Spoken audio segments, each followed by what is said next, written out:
So Weapons was directed by Zach Kreger, and it stars Josh Brolin, Julia Garner, Benedict Wong, Alden Ehrenreich, Austin Abrams, Amy Madigan, and it's about this town where a group of kids from one classroom, with the exception of one kid, all disappear in the middle of the night in the same way at the same time. They never came back, and it follows various people who are connected to the story in some way, and how it all kind of ties together to try to find these kids. So this was a movie that I was really looking forward to for a few reasons. One, the trailers themselves were pretty creepy, particularly that one that showed in front of Sinners before it went online, and then the follow-up trailer was also pretty creepy.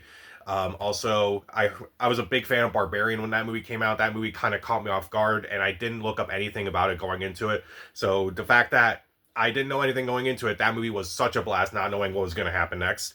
And I was very excited to hear that this movie was supposed to come out last year, but I was even more excited when they said, we're moving it up to the summer because test screenings are going so well.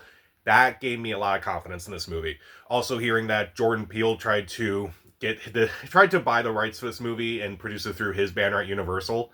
That was also really interesting, especially hearing that when he didn't get his agents to buy the product, he actually fired his agents, and I'm like, okay, there's got to be something with this movie. This movie's got to be really good. This movie's got to be amazing. And if I'm being honest, after watching it at first, I thought, this movie's fine. It's okay. I guess maybe I have this thing sometimes where if I hear a lot of hype for a movie, I tend to feel like I maybe was like too hyped for a movie, and I felt like maybe I was just too excited to see a movie and I kind of feel disappointed while watching it afterwards. But after thinking about it for the last few days, yeah, I actually do like this movie a lot more than when I was watching it at first. I definitely want to check this movie out again. I kind of want to check it out in the theater again, maybe if I can. But let's talk about this movie because there's a lot about this movie that I actually really liked. First off, all the actors I think are phenomenal in this movie. Julia Garner, I thought she was really good in this movie. Josh Brolin was pretty good in this movie too, considering he was supposed to be played by Pedro Pascal. I actually think Josh Brolin was actually better in the role than I can imagine Pedro Pascal. Austin Abrams, I thought, stole the entire movie as this homeless guy who finds himself connected to the murders, and these not murders, but like this mystery in some weird way. Alden Ehrenreich is pretty good, but Benedict Wong, Carrie Christopher, who was also the one kid who doesn't disappear in the middle of the night. I thought he was pretty good. Amy Madigan also kind of steals the movie. She hasn't really been doing a lot of movies in like the last several years, so this is like a big comeback for her, and I thought she was really good in this movie, especially when you find out her overall connection to this movie. I thought she was really good.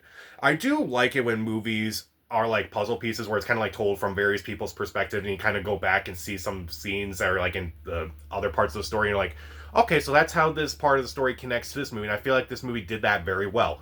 And I also do think there are a lot of themes that are very interesting that kind of got what I was watching it. There was like there's some imagery that kind of remind me of some things that are unfortunately in our society. And I felt that was very well done and very well handled, and also very subtle because it doesn't say it out loud. But I thought that was very interesting to think about. And also there are some things that I looked into a lot of the things that Zach Kreger was kind of talking about when he was like making this movie and writing this movie, and is like, I definitely understand where you're coming from with this, and I do feel like you did what you did very well. I won't go into it because it is a very fascinating read, but you should definitely look it up. And I will say that this movie can be, for the most part, unpredictable. Kind of like with Barbarian, you kind of don't know where the story is going to go exactly. But there are a couple moments, like, I want to say about an hour into the movie, you kind of get, like, a little piece of, like, okay, this is where the story's kind of going to go. But at least the movie kind of, like, continues to turn itself where it's like, okay, I didn't expect to go into this direction. And I do think that it caught me off guard in that sense. I don't think it's as twisty as something like Barbarian, but I feel like Barbarian was just such a twisty movie that it kind of just threw itself a new plot point every like third. But this movie, I feel like it doesn't do that as much.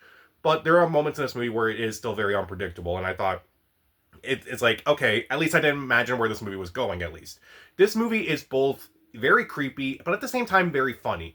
This movie obviously has the very creepy moments where it's like, okay, it's more of an eerie movie than it is like a horror movie. Like it kind of got under my skin rather for the implications rather than something that you see on screen. The jump scares in this movie are very minimum, but they are effective as opposed to some movies that came out recently, like say I Know What You Did Last Summer, where the jump scares were just atrocious. This movie, I felt the jump scares were very effective. This movie has more of an eerie undertone than anything else.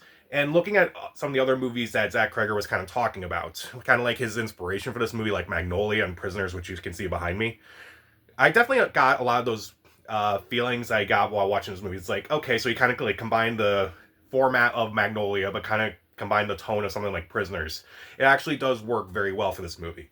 It is a movie that, again, I do want to see again. This movie is actually very well done. Maybe I will get a lot more from it the second time, which that has happened for a couple movies that I've seen where it's like, okay, maybe I didn't love it the first time I watched it, but I watched it again. I'm like, okay, now I love this movie. For instance, There Will Be Blood was a movie that I did not like at first, but now that is one of my favorite movies of all time. So maybe Weapons will have that for me. So let's get into some of the things I don't really like in this movie. And the more I thought about it, it's more just nitpicks that I have with this movie. First off, I do think there are some pacing issues in this movie. You could have tightened a few things up. This movie is about 2 hours long, and I think this movie could have easily been maybe like 100 minutes, maybe 140 minutes, like an hour and 45 minutes, somewhere around there. Could have tightened up a lot of these scenes. Also, I don't really like the narration because there's only narration at the beginning and narration at the end. And I felt like it was just unnecessary, if I'm being honest, now that I've seen the entire movie. Also, there are some casting choices I'm like, why is this person in this movie? Because it feels more like a thankless role more than anything else. Like, there's a moment about 20 minutes in, this random actress appears and she doesn't appear for the rest of the movie. I won't say who it is. And also, there's a moment about a third of the way through, which is kind of a winking joke, if you know what I mean. It felt more like their casting felt more like distractions rather than like characters who actually embodied them. Like, I thought Josh Brolin was really good. I thought that again, Alden Ehrenreich, Julia Gardner, everyone else in this movie is pretty good, but like when I saw those actors in these roles and I realized they weren't doing much, they kind of stuck out like sore thumbs. Also, there are some moments where it can be kind of unintentionally funny. Again, I don't know if that's kind of intentional, but there are some moments where they kind of say something, or there's like one moment in the narration where I'm thinking afterwards, I won't spoil it by any means, but I kind of thought of Home Alone afterwards, and if you've seen the movie and you've seen Home Alone, you'll know exactly what I'm talking about. And also, I do feel like even though the movie has a lot of pacing issues, not a lot of pacing issues, but it does have a few pacing issues here and there.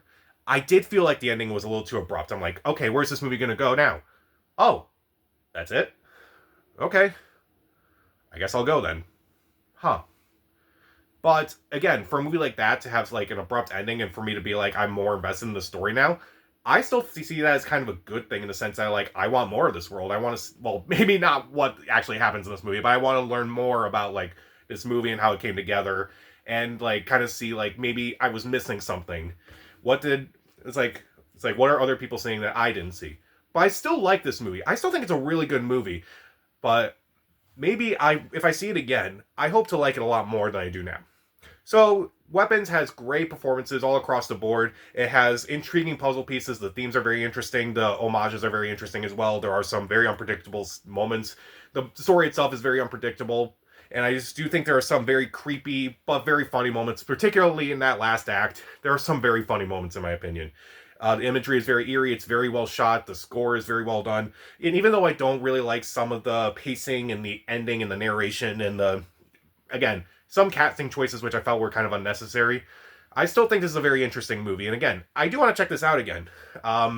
Maybe in a few weeks I'll give it a chance again and see, what was I missing before? Kind of paraphrase something that was in the trailers. I'll give Weapons 3 out of 4 stars. See it. So, what is your favorite mystery, kind of like, I don't know. I don't really have a good question for this. What was the last movie that kind of like surprised you because you didn't know where it was going? Comment down below, subscribe to the channel. This is Pat. Stay safe.